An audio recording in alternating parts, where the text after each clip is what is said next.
আমি ব্যক্তিগতভাবে পাওয়ার জন্য, আমরা ব্যক্তিগত পাওয়ার জন্য বিএনপির সাথে আমরা জোট করে যাই। বিএনপি ছাড়া অন্য কেউ যদি সরকার গঠন করে এই বাংলাদেশে আবার নৈরাজ্য শুরু হবে। এই বাংলাদেশকে স্থিতিশীল রাখতে পারবে না। নির্বাচন করতে এসে পাপ করলাম কিনা? কারণ আজকে যারা কয়েকদিন আগেও ফেসবুকে পোস্ট দিত, নূর ভাই আমাদের এলাকার অহংকার, ভাইয়ের জন্য দোয়া, এই সেই, আজকে তারা বক্তব্যের সময় গালিগালাজ করে, বাজে ভাষায় কথা বলে, তারা বিএনপির পরিচয় দেয়। কিন্তু আমি আজকে বলতে চাই, জেলার সভাপতি, সেক্রেটারি আজকে যেখানে বিএনপির প্রার্থীর পক্ষে ভোট চায়, তারেক রহমান যেখানে দয়া করে ভোট দিতে বলে, তারা কোন বিএনপি যারা আমাদের বিরুদ্ধে বাজে কথা বলে আপনারা হিসাব করেন। তাদের কথাবার্তির মাধ্যমে তারা তাদের ব্যক্তিত্ব প্রকাশ করেছে। যেখানে বিএনপির মতো একটি বৃহৎ দল আমাকে সমর্থন করেছে, বিএনপির প্রধান তারেক রহমান আমার জন্য ভোট চায়, নেতারা উপজেলায় কাজ করে, 2 উপজেলায় নির্বাচনে কাজ করার জন্য নতুন কমিটি দিয়েছে।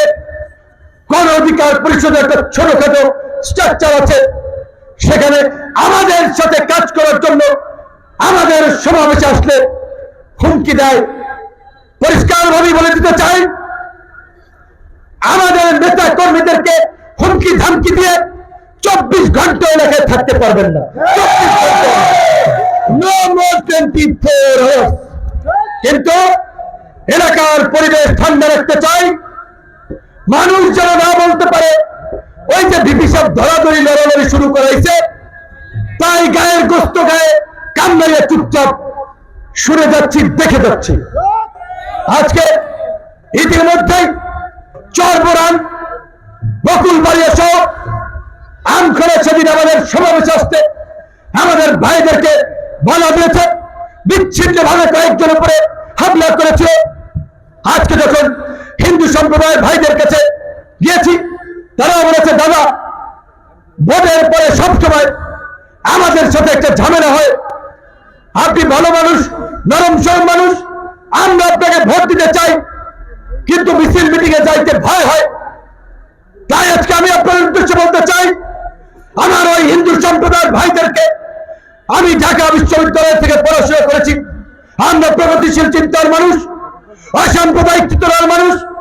এই গলাচিপায় অন্যান্য সাধারণ মানুষের মতোই প্রতিটি হিন্দু সম্প্রদায়ের মানুষের সমান অধিকার, সমান সুযোগ এবং নিরাপত্তা নিয়ে বসবাস করবে।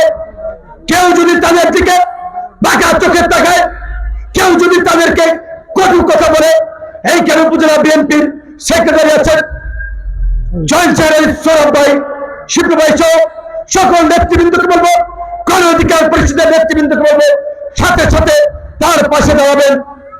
আপনাদেরকে পরিষ্কার করে বলবো, কোন দলের নেতা দলের প্রার্থী, জোটের প্রার্থী হিসেবে নয়, আপনাদের ভাই, আপনাদের সন্তান হিসেবে নির্বাচনের আগে আর এই গোলখালির মাঠে দাঁড়ানোর হয়তো সুযোগ হবে না।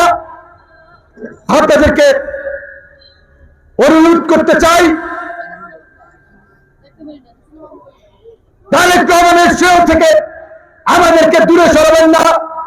তারেক রহমান আমাকে বলেছিল, ধানের শীষে নির্বাচন করবে নাকি নিজের মার্কে করবেন, কি অবস্থা হবে? আমি বলেছিলাম, লিডার আপনি যদি ওখানে প্রার্থী না দেন, ওইখানকার মানুষ যেই মার্কা দেন ওই মার্কাকেই আমার মার্কা তারেক রহমানের মার্কা হিসেবে গ্রহণ করে বিজয়ী করবে।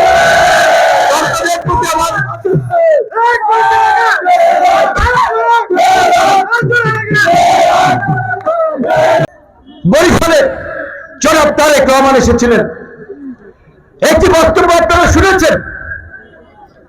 আমি জনাব তারেক রহমানের প্রতি কৃতজ্ঞ। সারা বাংলাদেশে নির্বাচনী সভা সমাবেশ করছেন, জাতীয় পর্যায়ে দেশীয় বিদেশি মিডিয়া প্রতিনিয়ত কথা বলছেন, কিন্তু বরিশালে এসে তিনি আপনাদের ছেলের কথা ভুলে যান নাই। ঠিক আছে, বিশেষভাবে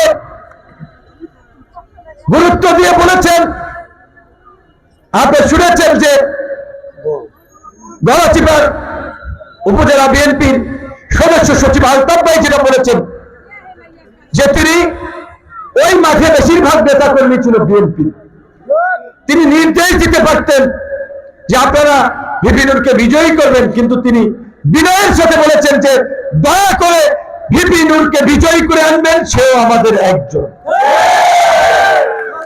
তো এই জন্যই সবকিছু উপেক্ষা করে আমি এবং গণ অধিকার পরিষদ আমরা বিএনপির সাথে জোট করেছি। আমি পরিষ্কারভাবেই পত্র পত্রিকায় বলেছি, অসংখ্যবার গণমাধ্যম জানতে চেয়েছে যে বিএনপির সাথে জোট করলেন, বিএনপির স্বতন্ত্র প্রার্থীর সাথে ফাইট করতে হচ্ছে, তো তাহলে আপনাদের লাভ হইল কি? এই জোট না করলে তো তার চেয়ে অন্য ব্লকে গেলে ভালো হইতো না? আমরা পরিষ্কারভাবেই বলেছি জনাব তারেক রহমানের সাথে আমাদের সম্পর্ক শুধুমাত্র নির্বাচনের সম্পর্ক নয়, বাংলাদেশকে সংকট থেকে উত্তরণে সেই তিনি দূর প্রবাস থেকে আমাদের সাথে যোগাযোগ করেছেন। আমি ব্যক্তিগতভাবে পাওয়ার জন্য, আমরা ব্যক্তিগত পাওয়ার জন্য বিএনপির সাথে আমরা জোট করে যাই, দেশের জন্য, দেশের মানুষের জন্য। সর্বোপরি বর্তমান বাস্তবতায় বিএনপি ছাড়া অন্য কেউ যদি সরকার গঠন করে এই বাংলাদেশ আবার নৈরাজ্য শুরু হবে, এই বাংলাদেশ স্থিতিশীল রাখতে পারবে না। তাই আমরা ভেবে চিন্তে সিদ্ধান্ত নিয়েছি দেশের স্বার্থে বিএনপির সাথে থাকতে হবে, সরকার গঠন করে। আমি এই এলাকার সন্তান হিসেবে এই পটুয়াখালী গলাচিপা 10 মিনিট তথা সারা বাংলাদেশের মানুষের জন্য যতটুকু করতে পারি সেই কাজটুকু করতে হবে। প্রিয় ভাই,